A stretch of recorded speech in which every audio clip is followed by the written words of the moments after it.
Pagi itu, Xinglu yang merupakan seorang pramugari pergi dengan terburu-buru.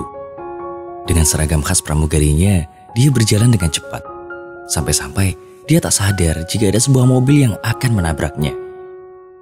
Beruntungnya, Xinglu tak tertabrak mobil itu. Xinglu adalah seorang wanita cantik dan menawan. Karena itu, pengemudi mobil itu mengambil foto Xinglu tepat di tengah jalan tanpa malu karena kagum. Layaknya seorang pekerja yang jenuh, Xinglu mempunyai sebuah rencana untuk membuka sebuah kafe dan akan berhenti sebagai pramugari. Di suatu hari, Xinglu berjalan-jalan dengan teman akrabnya. Dan tanpa sengaja, dia melihat nama kekasihnya terpampang di sebuah gedung besar, di mana gedung itu dipakai untuk sebuah pernikahan yang mewah. Xinglu kemudian menuju tempat itu guna memastikan si pemilik nama itu. Dia terkejut bukan main karena kekasihnya lah yang tengah melangsungkan pernikahan dengan wanita lain. Seketika itu juga hati Xinglu hancur. Dia berlari meninggalkan tempat itu. Di satu sisi, kekasih Xinglu mengejarnya dan memberitahu Xinglu bahwa pernikahan itu hanya untuk memperoleh warisan dari mertuanya yang kaya raya. Dia berencana akan kembali dan membagi harta itu bersama Xinglu. Karena Xinglu lah wanita yang dicintainya. Mendengar hal itu, Xinglu semakin murka. Bisa-bisanya seorang lelaki menikah dengan perempuan hanya karena hartanya. Hati Xinglu telah hancur. Dia tak tahu harus berbuat apa. Xinglu pun memutuskan untuk mengakhiri hidupnya dengan melompat dari atas gedung apartemen. Di saat itulah takdir sedang bermain. Tiba-tiba saja lelaki yang hampir menabrak Xinglu lewat dan melihat kejadian itu. Cheng Sun namanya. Dia berlari ke atap dan membujuk Xinglu untuk tak melompat dari atas gedung. Namun hati Xinglu telah hancur. Dia nekat melompat, namun tangan Cheng Sun memegang tangan Xinglu untuk menyelamatkannya. Seketika itu, Xinglu dan Cheng Sun pun terjatuh bersama. Untung saja mereka berdua jatuh tepat di atas balon pengaman yang telah disediakan polisi. Setelah kejadian itu, Cheng Sun yang merasa khawatir mengikuti Xinglu di sepanjang jalan. Xinglu pun berhenti di sebuah kafe yang ternyata itu adalah kafe miliknya. Di hampir setiap harinya, Cheng Sun menyempatkan untuk singgah di kafe milik Xinglu dikarenakan Cheng Sun menaruh hati padanya. Cheng Sun pun mengaku bahwa dirinya lah yang hampir menabrak Xinglu kala itu. Suatu hari, Cheng Sun sedang melamun seorang diri di sebuah atap. Xinglu pun menghampirinya dan ternyata kondisi finansial Cheng Sun kala itu sedang tak baik-baik saja. Xinglu yang mengetahuinya menawari Cheng Sun untuk bekerja di kafe miliknya. Tentu saja tawaran itu langsung diambil oleh Cheng Sun. Hari-hari mereka lalui berdua hingga mereka saling suka dan mencintai satu sama lain. Mereka pun menjadi sepasang kekasih. Di suatu malam, Cheng Sun tengah berada di arena balap mobil liar. Dalam arena itu, Cheng Sun ditantang oleh seseorang untuk bermain balap dengannya. Orang itu menawarkan sejumlah uang jika Cheng Sun bisa menang. Akan tetapi, jika Cheng Sun kalah, dia harus berlari tanpa sehelai benang pun di tubuhnya. Di malam yang gemerlap itu, Cheng Sun memenangkan pertandingan itu dan membawa pulang uang hadiahnya.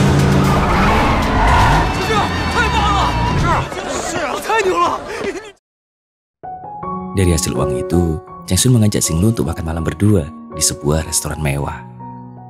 Di sana, mereka berdua berbicara panjang lebar mengenai keluarga mereka. Namun tiba-tiba, sebuah roti bertuliskan "Aku suka padamu" diantarkan pelayan kepada mereka. Merasa tak memesan roti itu, Cheng Sun dan Xinglu melakukan sesuatu yang seru terhadap roti itu. Dan mereka pun tertawa nakal dan meninggalkan restoran itu. Di suatu hari saat mereka berkencan, Xinglu melihat sebuah cincin yang indah. Cheng Sun pun melihat cincin itu dan dia mengerti apa yang diinginkan kekasihnya itu. Namun pada akhirnya mereka pun berlalu. Hari-hari pun terlewati hingga pada suatu malam Cheng Sun tiba-tiba didatangi oleh lawan tandingnya di arena balap mobil liar kemarin. Cheng Sun diajak bertaruh kembali dengan aturan yang sama seperti kemarin. Cheng Sun tak dapat menolaknya karena jika dia menolak, mereka akan menghancurkan kafe milik Xinglu. Pada akhirnya mereka pun beradu balap kembali. Di saat Cheng Sun sedang memacu kendaraannya di arena, tiba-tiba Xinglu datang tepat di hadapannya. Hal itu membuat Cheng Sun mengalami kekalahan yang membuatnya harus pulang dengan telanjang bulat.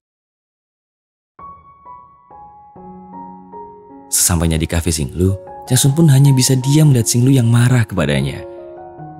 Untuk menghibur kekasihnya itu, Cheng Sun mengajak Xing Lu menuju apartemennya. Dia menunjukkan sesuatu yang istimewa kepada Xing Lu. Cheng Sun menunjukkan karya lukisnya dengan model Xing Lu terpampang di sana. Tentu saja, hal itu membuat Xing Lu merasa senang dan dia meminta untuk dilukis lagi oleh Cheng Sun. Namun saat akan dilukis, Xing Lu melepaskan semua kain yang menutupi kulit indahnya. Dengan terkejut, Cheng Sun pun mengambil kuas dan mulai melukis Xing Lu saat itu juga. Hubungan Cheng Sun dan Xing Lu pun semakin dekat. Hingga suatu hari, Cheng Sun datang kepada Xing Lu dengan membawa cincin yang saat lalu diinginkan oleh Xing Lu. Cheng Sun mengajaknya untuk menikah. Akan tetapi, dengan menangis, Xing Lu tak dapat memenuhi permintaan kekasihnya itu, lantas berlalu meninggalkannya. Setelah kejadian itu, Cheng Sun mendapati Xing Lu berjalan berdua bersama mantan kekasihnya. Xing Lu memberi alasan bahwa ia tak ingin bersama Cheng Sun, seorang seniman lukis yang miskin. Orang tua Xing Lu saat ini sedang sakit dan membutuhkan biaya untuk berobat. Itulah mengapa Xing Lu memilih kembali kepada kekasihnya yang kaya raya. Ternyata tindakan Xing Lu itu bukan tanpa alasan. Xing Lu telah menjalin sebuah perjanjian dengan ibu Cheng Sun, di mana Xing Lu harus membuat Cheng Sun jatuh cinta kepadanya, lalu dia harus mencapakan kekasihnya itu dengan alasan Cheng Sun adalah orang yang miskin. Ibu Cheng Sun memiliki pandangan agar Cheng Sun kembali kepada dirinya untuk mengurus perusahaan besar yang telah ia bangun. Ia tak menginginkan anaknya itu menjadi seperti ayahnya, seorang pelukis yang miskin, yang akhirnya bunuh diri karena merasa gagal menjadi seorang pelukis yang hebat. Rencana ibu Cheng Sun berjalan lancar. Anak sematawayangnya itu kembali kepada dirinya dan memilih memikul tanggung jawab sebagai CEO perusahaannya. Setelah bergabung dengan perusahaan, Cheng Sun mulai menjual lukisannya dengan harga 1 yuan. Itu karena Cheng Sun ingin melupakan masa lalunya yang indah dengan Xing Lu. Pada saat Cheng Sun membuka penjualan lukisannya itu, ada seseorang yang memesan lukisan indah Xing Lu dengan harga 15 juta yuan. Cheng Sun pun merasa ingin tahu dengan pembeli lukisan itu. Cheng Sun melacaknya hingga Cheng Sun terbang ke Eropa ke tempat pembeli itu. Cheng Sun terkejut karena Xing Lu lah yang telah membeli lukisan itu. Kata-kata yang hilang kemesraannya terlontar dari bibir Cheng Sun. Cheng Sun kemudian meninggalkan Xing Lu seorang diri.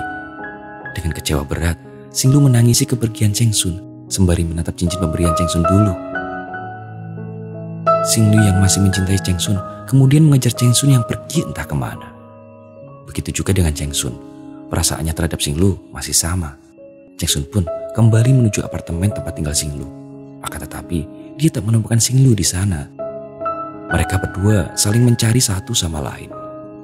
Xing Lu mencari Cheng Sun dengan berlari. Di tengah pelariannya itu, cincin Xing Lu dirampas paksa oleh seorang perampok. Hingga tanpa sengaja, Xing Lu tertusuk pisau pada perutnya. Xing Lu yang dalam keadaan berdarah masih mencari Cheng Sun di jalanan sambil terseok-seok. Tak beda dengan Xing Lu, Cheng Sun pun masih mencari separuh jiwanya itu. Sambil mengendari mobil dalam keadaan tergesa-gesa, Cheng Sun tak sengaja menabrak Xing Lu yang menghadang mobilnya, berharap agar Cheng Sun berhenti.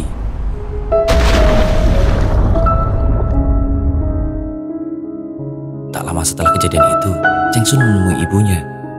Dia berkata bahwa dia telah mengetahui rencana ibunya yang menyuruh Xing Lu agar pura-pura jatuh cinta kepada Cheng Sun lalu mencapakannya. Cheng Sun kemudian mengembalikan semua hak waris, kemudian meninggalkan ibunya dan memilih kembali kepada Xing Lu di Vienna. Di sana, mereka berdua berencana ingin memulai hidup baru berdua. Mereka ingin menjaga satu sama lain dengan ikatan sebuah pernikahan. Hal itu Cheng Sun tunjukkan dengan memberi Xing Lu cincin yang sama, seperti cincin sakral mereka yang sempat dirampas oleh keadaan.